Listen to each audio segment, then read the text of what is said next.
Hello hi ವೀಕ್ಷಕರೇ, ನಮಸ್ಕಾರ. Iyengar foods ಇಂದ ಜಯರಾಮ್ ಮತ್ತು ಲತಾ ನಿಮ್ಮನ್ನ ನಮ್ಮ ಅಯ್ಯಂಗಾರ್ ಫುಡ್ ಚಾನೆಲ್ಗೆ ಸ್ವಾಗತಿಸ್ತಾ ಇದ್ದೀವಿ. ಇವತ್ತು ನಾನು ಅಯ್ಯಂಗಾರ್ ಸ್ಪೆಷಲ್ ವೆರೈಟಿ, ಅಯ್ಯಂಗಾರ್ ಒಂದು ಸ್ಪೆಷಲ್ ಡಿಶು, ಅವ್ರ ಅಯ್ಯಂಗಾರ್ ಹೆಸರು ಜೊತೆಗೆ ಟ್ಯಾಗ್ ಆಗೋಗಿರುತ್ತೆ. ಆ ಥರ ಒಂದು ಸಿಹಿ ಖಾದ್ಯ ಅಂದರೆ ಒಂದು ಸ್ವೀಟ್ ಡಿಶ್ ಮಾಡಿ ತೋರಿಸ್ಬೇಕು ಅಂತ ಇದ್ದೀವಿ. ಅದೇನಂದರೆ ಸಕ್ಕರೆ. ಯಾರ್ಯಾರು ನೋಡ್ತಾ ಇದ್ದೀರೋ ದಯವಿಟ್ಟು ವಿಡಿಯೋನ ಪೂರ್ತಿವರೆಗೂ ನೋಡಿ, ಕೊನೆವರೆಗೂ ನೋಡಿ, ಲೈಕ್ ಮಾಡಿ, ಶೇರ್ ಮಾಡಿ, ಸಬ್ಸ್ಕ್ರೈಬ್ ಮಾಡಿ. ಆ ರೀತಿನ ನಿಮ್ಮ ಪ್ರೋತ್ಸಾಹನೇ ನಮಗೆ ಬಹಳ ಅತ್ಯಗತ್ಯ ಬೇಕಾಗಿದೆ. ಸಕ್ಕರೆ ಪೊಂಗಲ್ ಮಾಡೋಕ್ಕೆ ಬೇಕಾಗಿರೋ ಎರಡು ಮುಖ್ಯವಾದ ಪದಾರ್ಥಗಳು ಅಂದರೆ ಹೆಸರುಬೇಳೆ ಮತ್ತು ಅಕ್ಕಿ. ಈಗ ಫಸ್ಟು ಹೆಸರುಬೇಳೆನ ಸ್ವಲ್ಪ ಹುರ್ಕೊಂಡ್ಬಿಡೋಣ. ಹೆಸರುಬೇಳೆ ಹುರ್ಕೊಳ್ಳೋಕ್ಕೆ ನಾನು ಅನ್ಸಾಲ್ಟೆಡ್ ನಂದಿನಿ ಬಟರ್ ಇದೆಯಾ ಅದು ತೊಗೊಂಡಿದ್ದೀನಿ. ಅದನ್ನು ಸ್ವಲ್ಪ ಕುಕ್ಕರಿಗೆ ಹಾಕ್ಕೊಡ್ತಾ ಇದ್ದೀನಿ. ಕುಕ್ಕರಲ್ಲೇ ಮಾಡಬೇಕು ಅಂತಿಲ್ಲ, ಯಾವುದಾದ್ರೂ ದಪ್ಪ ತಳ ಇರೋ ಪಾತ್ರೆ ಇದ್ದರೆ ಸಾಕು, ಅದ್ರಲ್ಲಿ ಮಾಡ್ಬೋದು. ತುಪ್ಪ ಕರಗಿದ ಮೇಲೆ, ತುಪ್ಪ ಸ್ವಲ್ಪ ಕರಗಬೇಕು, ಬೆಣ್ಣೆ ಕರಗಬೇಕು. ನಂದಿನಿ ಅನ್ಸಾಲ್ಟೆಡ್ ಬಟರ್ ತೊಗೊಂಡಿದ್ದೀನಿ. ತೊಗೊಂಡ್ಬಿಟ್ಟು 1 ಕಪ್ಪಷ್ಟು ಹೆಸರುಬೇಳೆ ತೊಗೊಂಡಿದ್ದೀನಿ ನಾನು. ಈ 1 ಕಪ್ಪಷ್ಟು ಹೆಸರುಬೇಳೆನ ಇದರಲ್ಲಿ ಚೆನ್ನಾಗಿ ಕೆಂಪಾಗೋ ಹಂಗೆ ಹುರ್ಕೋತೀನಿ ನಾನು. ಇದೆಲ್ಲ ಚೆನ್ನಾಗಿ ಹುರಿದಾದ ಮೇಲೆ ಆಮೇಲೆ ಇದಕ್ಕೆ ಅಕ್ಕಿ ಸೇರಿಸ್ಕೊತೀನಿ. ಈಗ ನೋಡಿ, ಬೆಣ್ಣೆ ಎಲ್ಲ ಕರಗಿದೆ. ಈಗ ಇದು 1 ಕಪ್ಪಷ್ಟು ಬೇಳೆ ಹಾಕೋತಾ ಇದ್ದೀನಿ. ಇದನ್ನು ಚೆನ್ನಾಗಿ ಹುರಿತಾ ಇದ್ದೀನಿ. ಸ್ವಲ್ಪ ಕೆಂಪಾಗಿ ಹುರಿಬೇಕು. ಸಿಮ್ಮಲ್ಲೇ ಉಟ್ಕೊಂಡು ಹುರಿರಿ ವೀಕ್ಷಕರೇ. ನೋಡಿ, ಈಗ ಹೆಸರುಬೇಳೆ ಘಮ ಅಂತ ತುಪ್ಪದಲ್ಲಿ ಹುರಿದಿರೋ ಪರಿಮಳ ಬರ್ತಾ ಇದೆ. ಸ್ವಲ್ಪ ಕೆಂಪಾಗಿದೆ, ಕಾಣಿಸ್ತಿರ್ಬೇಕು ನಿಮಗೂ. ಇವಾಗ ನಾನು ಯಾವ ಕಪ್ಪಲ್ಲಿ ಹೆಸರುಬೇಳೆ ತೊಗೊಂಡು ಅದೇ ಅಳತೆ ಕಪ್ಪಲ್ಲಿ ಅಕ್ಕಿ ತೊಗೊಂಡು ಕ್ಲೀನಾಗಿ ತೊಳೆದಿಟ್ಕೊಂಡಿದ್ದೀನಿ. ಸೊ ಈ ಅಕ್ಕಿನ ಇದಕ್ಕೆ ಸೇರಿಸ್ಬೇಕು.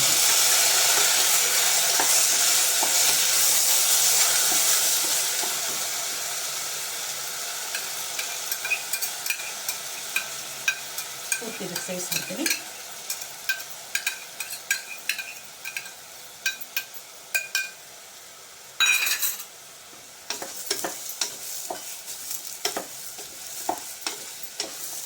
ಎರಡು ನಿಮಿಷ ಈ ಅಕ್ಕಿನ ಹೆಸರುಬೇಳೆನ ಸ್ವಲ್ಪ ಬಾಡಿಸ್ಬಿಡ್ತೀನಿ. ಬಾಡಿಸ್ಬಿಟ್ಮೇಲೆ ಇದಕ್ಕೆ ನೀರು ಹಾಕ್ತೀನಿ. ನೀರು 1:5. ಈಗ ನಾನು 1 ಕಪ್ ಅಕ್ಕಿ ತೊಗೊಂಡಿದ್ದೀನಲ್ಲ, 5 ಕಪ್ ಅಳತೆಯಷ್ಟು ನೀರು ಹಾಕ್ತೀನಿ. ಅದು ಚೂರು ಅರಿಶಿಣ ಸೇರಿಸ್ಬಿಟ್ಟಿದ್ದಕ್ಕೆ ಆಮೇಲೆ ಒಂದು 2ರಿಂದ 3 ವಿಸಿಲ್ ಬರೋಷ್ಟು ಕೂಗಿಸ್ಬಿಡ್ತೀನಿ. ಈ ಪ್ರಪೋರ್ಷನಲ್ಲಿ ನೀವು ನೀರು ಸೇರಿಸ್ಕೋಬೇಕು. ನೀರು ಸೇರಿಸ್ಕೊಂಡು ಒಂದ್ಸಲ ಮಿಕ್ಸ್ ಮಾಡಿಬಿಡಿ. ಆಮೇಲೆ ಸಿಹಿ ಪದಾರ್ಥ ಆದ್ದರಿಂದ ಒಂದು ಚಿಟಿಕೆ ಅರಿಶಿಣ,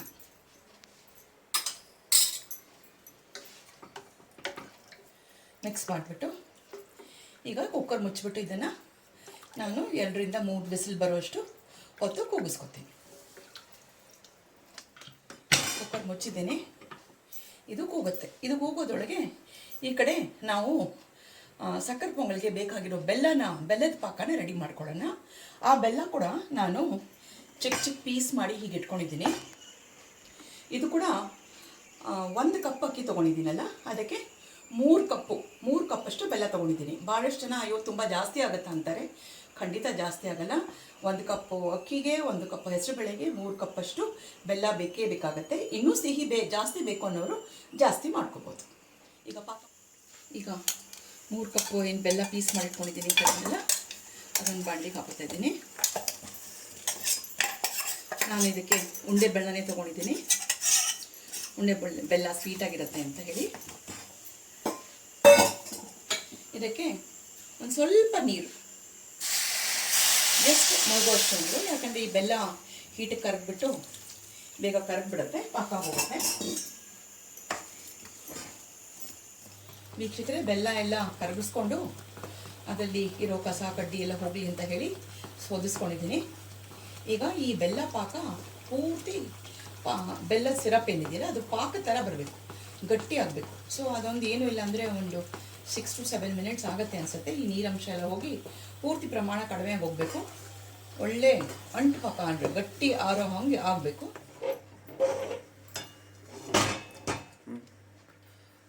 ವೀಕ್ಷಕರೇ, ಬೆಲ್ಲದ ಪಾಕ ಬಂದಿದೆ ನೋಡಿ, ಈಗ ಬಂದಿದೆ ಪಾಕ. ಇದು ಪಾಕಕ್ಕೆ ಸರಿಗಿದೆಯಾ ಇಲ್ಲ ಅಂತ ನೋಡೋಕ್ಕೆ 1 ಕಪ್ ನೀರು ತೊಗೊಳ್ಳಿ. ಗ್ಯಾಸ್ ಆಫ್ ಮಾಡಿಬಿಟ್ಟಿದ್ದೀನಿ ನಾನು. 1 ಕಪ್ ನೀರು ತೊಗೊಂಡು ಇದನ್ನು ಒಂಚೂರು ಇದರೊಳಗೆ ಬಿಡಿ. ಹೀಗೆ ನೋಡಿ, ಹೀಗೆ ಬಿಟ್ಟರೆ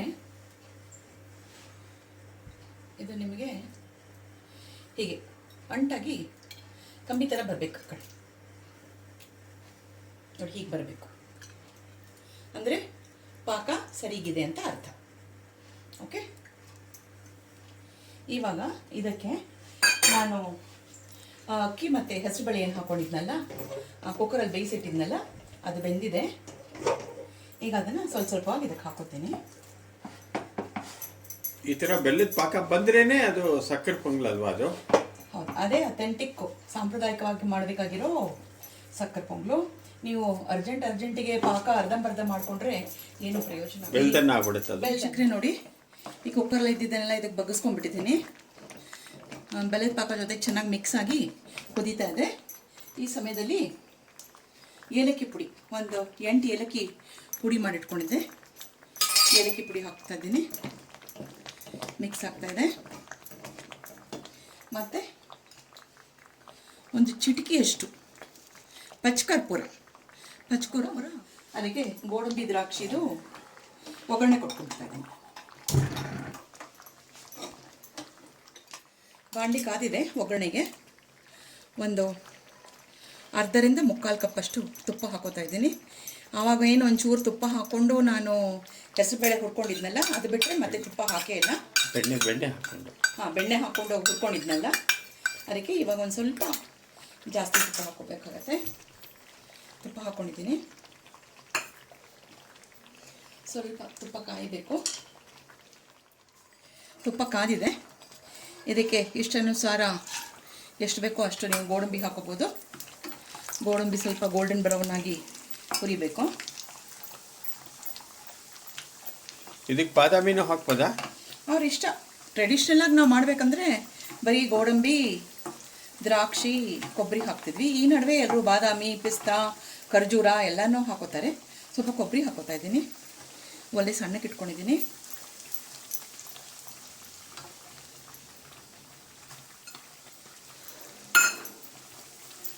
ಈ ನಡುವೆ ಎಲ್ಲ ಫ್ಯಾಷನ್ ಅಂತ ಹೇಳಿ ಭಾಳ ಆಸೆಯಿಂದ ಜನ ಬೇರೆ ಬೇರೆ ಥರ ಮಾಡ್ತಾ ಇದ್ದಾರೆ.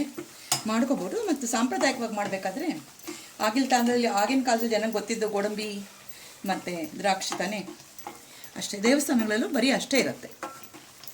ಮತ್ತು ನಿಮಗೆ ಎಷ್ಟು ಇಷ್ಟ ಆಗುತ್ತೋ ಅಷ್ಟು ದ್ರಾಕ್ಷಿ ಹಾಕ್ಕೊಳ್ಳಿ. ಒಣ ದ್ರಾಕ್ಷಿ. ಈ ದ್ರಾಕ್ಷಿ ಸ್ವಲ್ಪ ಉಬ್ಬಬೇಕು. ಈ ಕಡೆ ಬೆಲ್ಲದ ಪಾಕ, ಹೆಸರುಬೇಳೆ, ಅಕ್ಕಿ ಆ ಮಿಶ್ರಣ ಕುದೀತಾ ಇದೆ. ಇನ್ನೊಂದು 5 ನಿಮಿಷದಲ್ಲಿ ಇದು ರೆಡಿ ಆಗ್ಬೋದು. ಆಯಿತು, ಎಲ್ಲ ಗೋಲ್ಡನ್ ಬ್ರೌನಾಗಿ ಬಂದಿದೆ. ಈಗ ಇದನ್ನು ತೆಗೆದು ಅದಕ್ಕೆ ಬಗ್ಗಿಸ್ಬಿಟ್ಟು ಇನ್ನೊಂದು 1/2 ನಿಮಿಷ ಕುದಿಸ್ಬಿಟ್ರೆ, ಈಗ ನೋಡಿ ಆಗಲೇ ಸಕ್ಕರೆ ಪೊಂಗಲ್ ಒಳ್ಳೆ ಹೆಂಗೆ ಪಾಕದಾಗಿ ಬಂದುಬಿಟ್ಟಿದೆ. ಎಷ್ಟು ಚೆನ್ನಾಗಾಗಿದೆ ನೋಡಿ, ಎಷ್ಟು ಚೆನ್ನಾಗಿ ಬೆಂದಿದೆ. ಕಲರ್ ನೋಡಿ, ಸೂಪರಾಗಿದೆ. ನೋಡಿ, ಒಗ್ಗರಣೆಯಲ್ಲಿ ಇದಕ್ಕೆ ಸುಟ್ಕೊಂಡಿದ್ದೀನಿ.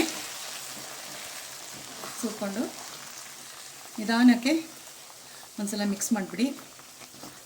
ಆ ಏಲಕ್ಕಿ, ಪಚ್ಕರ್ಪೂರ ಪರಿಮಳ ಅಂತ ಗಮ್ಮಂತ ಇದೆ. ಇದು ಆರಿದ ಮೇಲೆ ಇನ್ನೊಂದು ಸ್ವಲ್ಪ ಗಟ್ಟಿ ಆಗುತ್ತೆ, ಬೆಲ್ಲ ಹಾಕಿರೋದ್ರಿಂದ. ಇಷ್ಟು ಮಾಡಿಬಿಟ್ಟು ಒಂದು 1/2 ನಿಮಿಷ, ಫ್ಯೂ ಸೆಕೆಂಡ್ಸ್ ಆಯಿತು. ಇಷ್ಟಾದಮೇಲೆ ಈಗ ನಾನು ಗ್ಯಾಸ್ ಆಫ್ ಮಾಡಿಬಿಡ್ತೀನಿ. ಈ ಹೀಟಿಗೆ ಚೆನ್ನಾಗಿ ಬೆಂದ್ಕೊಂಡು ಗಟ್ಟಿ ಆಗುತ್ತೆ. ನೋಡಿ, ಸಕ್ಕರೆ ಪೊಂಗಲ್ ರೆಡಿಯಾಗಿದೆ. ದೇವರ ನೈವೇದ್ಯಕ್ಕೂ ರೆಡಿ ಮಾಡಿಟ್ಟಿದ್ದೀವಿ. ಸ್ವಲ್ಪ ಆರಬೇಕು.